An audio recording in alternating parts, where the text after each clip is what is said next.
உலக உத்தமி அரோராவுக்கு வந்து விஜய் சேதுபதி வலிஞ்சிக்கிட்டு வந்து டிக்கெட்டு ஃபினாலே கொடுக்குறான். சாண்ட்ரா இன்னும் நடிச்சுக்கிட்டு நாடகம் போட்டுக்கிட்டு இருக்கா. என்ன சொல்கிறா தெரியுமா? வெளியில் போனோடனே வந்து என்னை வந்து பாருவும் கமருதீனும் ஆள் வச்சு அடிச்சிட மாட்டாங்களான்னு கேட்குறா. இந்த பரதேசி சாண்ட்ரா எல்லாம் உருப்பிடுவான்னு நினைக்கிறீங்களா? இவங்கெல்லாம் வாய்ப்பே இல்லைங்க. லைக் பண்ணிட்டு வீடியோ பாருங்கள், கண்டிப்பாக சப்ஸ்கிரைப் பண்ணிட்டு வீடியோ பாருங்கள் friends. Bigg Boss Tamil season 9 day 91 இன்றைக்கி சண்டே எபிசோட் ஸ்டார்ட் பண்ணும்போதே விஜய் என்ட்ரி திரும்ப கொடுத்துருக்கான். ஆனால் அந்த சாண்ட்ரா நாய் இருக்குது பாருங்கள், நேற்றானுங்க வந்து இது மாதிரி ரெட் கார்டு கொடுத்து அழுதுட்டு கிடந்துச்சு. அவங்களாம் போனாங்க, வெளியில் போனாங்க. அந்த 1 மணி நேரம் கேப்பில் அப்படியே உட்காந்துக்கிட்டு சிரிச்சுக்கிட்டு இது பண்ணிகிட்டு இருக்குங்க.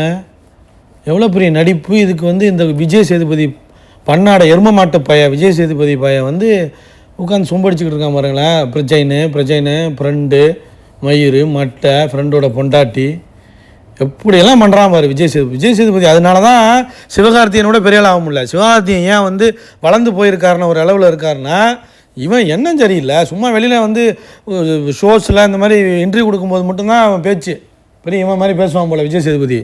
மற்றபடி திருட்டு வேலை பார்க்குறதுல காஜி வேலை பார்ப்பான் போல். அரோராவுக்கு உள்ளே வந்து கொடுத்துட்டு போகிறாங்க. அதெல்லாம் அப்படி ஏற்றுக்க முடியும்? அதெல்லாம் ஏற்றுக்க முடியாது. கேவலமாக இருக்குது. லைக் பண்ணிட்டு வீடியோ பாருங்கள். அப்புறம் என்ட்ரி கொடுத்தோடனே வந்து கேட்குறாரு நியூ இயர் ரெசல்யூஷன். அதாவது கண்டஸ்டன்ஸை கேட்குற சொன்னால் இவர் என்ன சொல்கிறாருன்னா, மற்றவங்க 2 பேருக்கு யாருக்கு நீங்கள் இந்த ரெசல்யூஷன் எடுக்கணும், என்ன ரெசல்யூஷன் எடுக்கணும் சொல்லுவீங்க அப்படின்ட்டு கோல் முட்டி விடுறான் திரும்ப. அதில் சபரி சொல்கிறான், சாண்ட்ரா அவன் ரொம்ப எமோஷ்னலாக போயிட்டுருக்காங்க, கண்ட்ரோல் இல்லாமல் போயிட்டுருக்காங்க, ஒரு ஸ்டேஜில் அவங்களுக்கே அது பேக் ஃபேர் ஆகும் அப்படிங்கிற மாதிரி சபரி சொல்கிறான். ஒரு அரோரா வந்து வினோத் கோவத்தை குறைக்கணும் அப்படிங்கிற மாதிரி வினோத்துக்கு சொல்லுது அரோரா. அடுத்து திவ்யாவும் அது மாதிரி தான் பேச விடவே மாட்டுறாங்க, திரும்ப பேசிக்கிட்டே இருக்காங்க. அதனால் அவங்க கோவத்தையும் அவங்க கண்ட்ரோல் பண்ணணும். அந்த மாதிரி திவ்யா வந்து போட்டு அடிக்குது அரோரா. அப்புறம் சாண்ட்ரா யாரை சொல்லுதுன்னா சபரிக்கு வந்து மேரேஜ் பண்ணணுமா.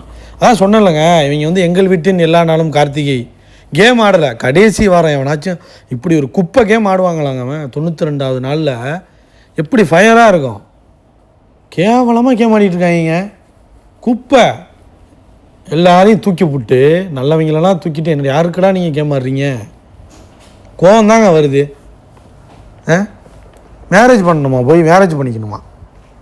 அப்போ அரோரா வந்து வெளியில் போய் நல்லா ஆக்டிங்லாம் பண்ணணுமா? என்னங்க இப்படி பண்ணுறாங்க? கேவலங்க. பார்வையும் கமருதையும் தூக்கி ஆட்டத்தையே கெடுத்துட்டாங்க. இந்த சீசனே ஒரு கேவலமான சீசனுங்க. திவாரை தூக்குனாங்க, இப்போ பாரு கமருதையும் தூக்கிட்டு யாருக்கடா டைட்டில் கொடுக்க போகிறீங்க? என்னதாண்டா கேம் ஆட போகிறீங்க? வினோத் கேம்லாம் ஒன்றுமே இல்லாமல் போச்சு. அப்படியே உட்காந்துருக்கான் மனுஷன். ஒரு மயிரும் கிடையாது, பேச்சு மசருக்கு தான் லைக். கேம் ஆட தெரியாது. கமருதீன் இல்லாமல் பாருக்கிட்ட போய் பேசாமல் கானா வினத்தினால கேம்லாம் ஆட தெரியாது, ஆட முடியாது. கேவலம். அரோராட்ட போய் காஜி வேலை தான் பார்க்க முடியும், அதுவும் பண்ண முடியல. தம்பி வினோத் டைட்டில் மட்டும் வாங்கியிருப்பா, சாண்ட்ரா திரும்பி நாடகத்தை போட்டு ஒன்றையும் காலி பண்ணிட போகிறா. அப்புறம் விக்ரம் யாரை சொல்கிறான்னா சுபிக்ஷாவை சொல்கிறான். எக்ஸ்பெக்டேஷன் அதிகமாக வைக்கிது. எந்த ஒரு விஷயத்துக்குமே எதிர்பார்க்காம ஒரு விஷயத்தை செஞ்சால் தான் நல்லது கிடைக்கும், அதை பண்ணிக்கணும் அப்படின்னு சொன்னால். அடுத்து வினோத்துக்கு என்னென்னா, அவர் வந்து என்ன நினச்சிக்கிறாருன்னா, மற்றவங்க நம்மளை அதுவும் ஒரு மாதிரி போர்ட்ரே பண்ணிடுவாங்களோ அப்படிங்கிற மாதிரி அவர் நினச்சிக்கிறாரு. ஆக்சுவலி அப்படி கிடையாது. அவர் போர்ட்ரே பண்ணிக்கிறது தான் வெளியில் தெரியும். சரி, உடனே சொல்கிற விஜய் சேதுபதி, ஆமாம் உண்மைதான், சரியான ஒரு கருத்து சொல்லியிருக்காரு இவர் வினோத், அதை நீ அக்செப்ட் பண்ணிங்க, அதை எடுத்துங்க அப்படிங்கிற மாதிரி சொன்னார். அப்புறம் திவ்யா,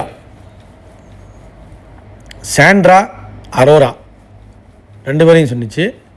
ஏன்னா அவங்க வந்து டிஃபென்ஸ் பண்ணிக்க முடியல. அவங்க வந்து இன்னும் வீக்காக இருக்காங்க. எந்த ஒரு விஷயத்துக்குமே டிஃபென்ஸ் வேணும். பார்வலை கூட டிஃபென்ஸ் பண்ணுறதுக்கு துப்பு இல்லைவங்க. நடிக்கிறா, சாண்ட்ரா நடிக்கிறா, அரோராவும் நடிக்கிறா, திவ்யா நீனும் நடிக்கிறா. இதில் ரெசல்யூஷன் மயிறு வேறு. அதில் இன்னும் மரியாதையே கிடையாது உனக்குலாம். அடுத்து சுபிக்ஷா யாரை சொல்லுதுன்னா, வினோத்தையும் அரோராயும் சொல்லுது. வினோத் வந்து அவர் கோவப்படுறாரு, கோவத்தை குறைச்சிக்கணும் அப்படிங்கிற மாதிரி ரெசல்யூஷன் இருக்குது சொல்லுது. அரோராவுக்கு வந்து பயம் இருக்கான். யார் அரோராவுக்கு பயமாடா? ஃப்ராடு அது பயமா? இன்னமும் நம்பிக்கிட்டு இருக்காங்க இந்த அரோராவை. அடுத்து வினோத் சொல்கிறாரு அரோரா. அடுத்து வந்து சபரி, அரோராவுக்கு வந்து ட்ரஸ்ட்டான், நம்பலாம், எல்லாரையும் நம்பணும். ஸோ நம்பிக்கையே இல்லை, பயந்துக்கிட்டே வாழ்ந்துக்கிட்டு தான் எப்படி முடியும் அப்படிங்கிற மாதிரி சொல்கிறாங்க. வினோத்தும் கேவல குப்பை கேம் ஆடுறான். இருந்தாலும் சபரிக்கு கல்யாணம் பண்ணி வைக்கணுமா? ஐயோ எதுக்கியா நீங்களா யார் அவங்களா உள்ளே இருக்கிற எல்லாமே கூமுட்டையாக இருக்காங்க. 6 பேரும் கூமுட்டைங்களா உள்ளே உட்காந்தா என்னங்க பண்ண முடியும்? அப்புறம் சரி நீங்களாம் சொல்லிட்டீங்களா, நான் சொல்கிறேன். இப்போ அதாவது உங்களுக்கெல்லாம் நான் என்ன ரெசல்யூஷன் சொல்கிறேன்னா, விக்ரம் பார்டரை உடைக்கிறதுக்கு ஏதாவது பண்ணுங்கள். பயத்திலே இருக்கீங்க, உங்களுக்கு ஒரு லிமிட் பண்ணிக்கிறீங்க, அந்த பார்டரை உடைங்க அப்படிங்கிறாரு. சபரிக்கு குட் புக்ஸ்லேயே இருக்கணும்னு ட்ரை பண்ணுறீங்க, அப்படிலாம் இருக்க முடியாது. வச்சு முடிச்சு விட்டார் கதையை. எந்த ஒரு இதுவுமே சொல்லலை, கேமை பற்றியே சொல்லலை. வினோத்துக்கு வந்து திறமை, உங்கள் குரோத்தை பற்றி நீங்கள் நினைக்கணும். உங்கள் ஃப்ரெண்ட்ஸு நீங்கள் இதெல்லாம் பண்ணுறீங்க, ஃப்ரெண்ட்ஸுக்காக நிற்கிறீங்க, ஓகே. ஆனால் உங்கள் சீட்டு, உங்கள் சிம்மாசனத்தை ஒரு பையனும் தூக்கிட்டு போக முடியாதுன்ட்டார். இன்டெரக்டாக சொல்லிட்டார், உனக்கு தான் டைட்டில் வின்னர் அப்படிங்கிற மாதிரி சொல்லிட்டார், முடிச்சிட்டார் கதையை.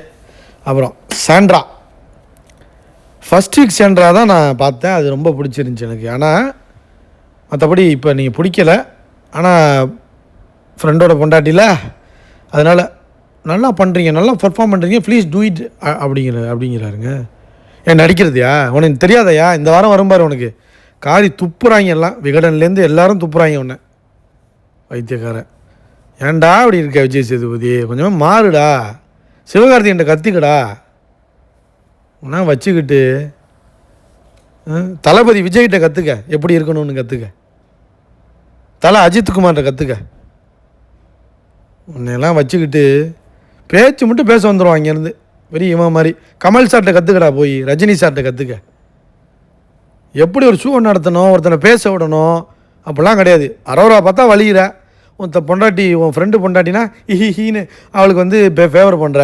எல்லாரையும் பார்க்கணும்டா சரிசமமா, எல்லோரும் பேச ஒன்று. முதல்ல நீயே பேசிக்கிட்டு இருக்கணும்னு நினச்சின்னா அப்புறம் எப்படி ஷோ நடத்த முடியும்? முட்டா பாய மாதிரி நடத்துகிற நீ. சிவகார்த்திகேயன்லாம் ஒரு ஷோ நடத்தியிருக்கான், அது இது எதுன்னு நடத்தியிருக்காப்புல, போய் பாரு அதெல்லாம். ஆளையும் மண்டையும் பாருங்களேன்.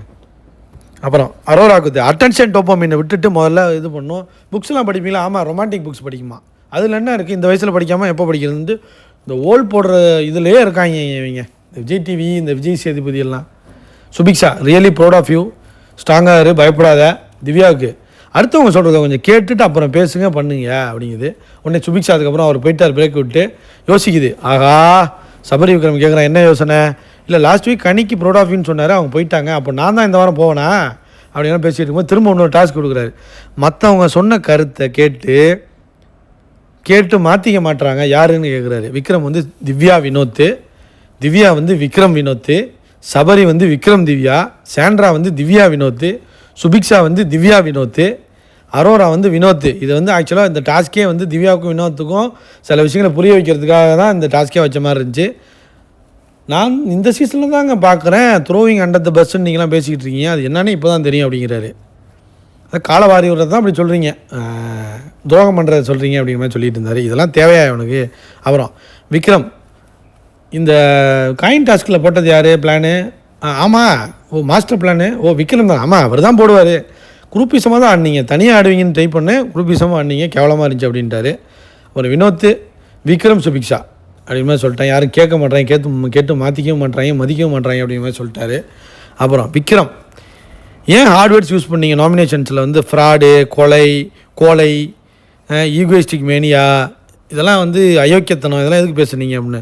இல்லை திவ்யா வந்து ஒய்ஃபு ஸ்டார்ட் பண்ணாங்க, அதனால தான் சார் இது பண்ணேன், மற்றபடி ஒய்ஃபை பற்றி பேசலை, சொன்னேன் சார் அப்படிங்கிறான்.